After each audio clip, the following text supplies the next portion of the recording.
Well, the reality is if we do have to take a cut in this fourth quarter, it will be such that we'll be unable to fund the jurors for the Casey Anthony trial, among other things.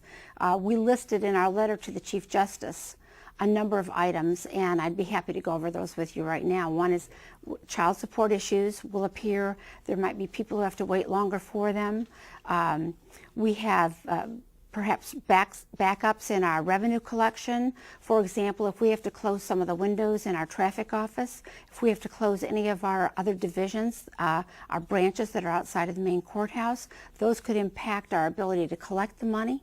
So we have a number of things that we're looking at, and we do know, however, that this jury budget that we have set up is going to be completely expended, and there is not going to be enough in there to take care of the Anthony trial that's coming up, which is unfortunately scheduled for almost the end of our fiscal year. It's scheduled for May 9th, and our fiscal year ends June 30th. Would not the administration of justice prohibit you from taking steps to delay, postpone, or otherwise cancel the trial? It would not be my decision to delay, postpone, or cancel. I have nothing to do with that decision. My decision is simply to let people know that we have the money or we do not have the money to pay for the jury. And it's an extraordinary amount of money. Do you think this trial is in jeopardy? I don't know. The Chief Judge would be a better person to answer the question, but I can tell you funding for the jury is in jeopardy. And that would be for any jury in any trial.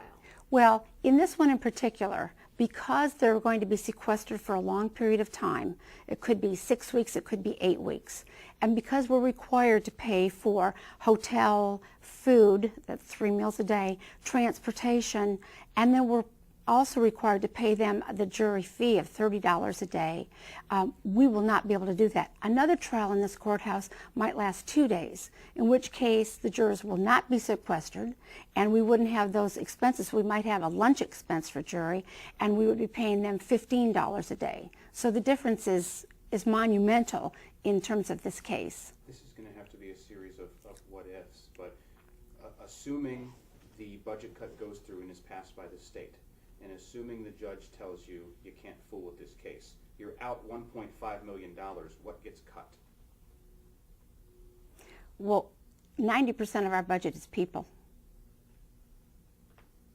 We would not be able to do our job, our constitutional job, and it would be a real issue for us. I talked about revenue collection in the past. We have an outstanding record of collecting money and sending it to the state, and we would hate to have anything like that happen. So ultimately it would come down to paying the jurors in the Casey Anthony case or people in the court being laid off? I wouldn't say that.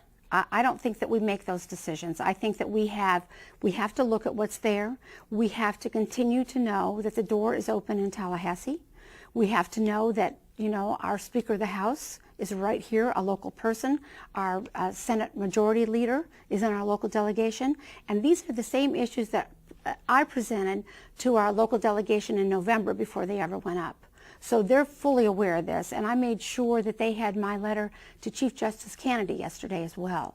So they're in possession of this and they know what the situation is. You know, the state courts are the responsibility of the state. So my suggestion is that the state will do the right thing. I'm just telling you right now, the money is not there. You think the Casey Anthony case could just be the tip of the iceberg for the problems that you would face if they cut this money? I would certainly hope that it wouldn't be that, but I have to tell you, you know, democracy isn't cheap and it isn't free. There's a price to pay for justice, and we as citizens must understand that.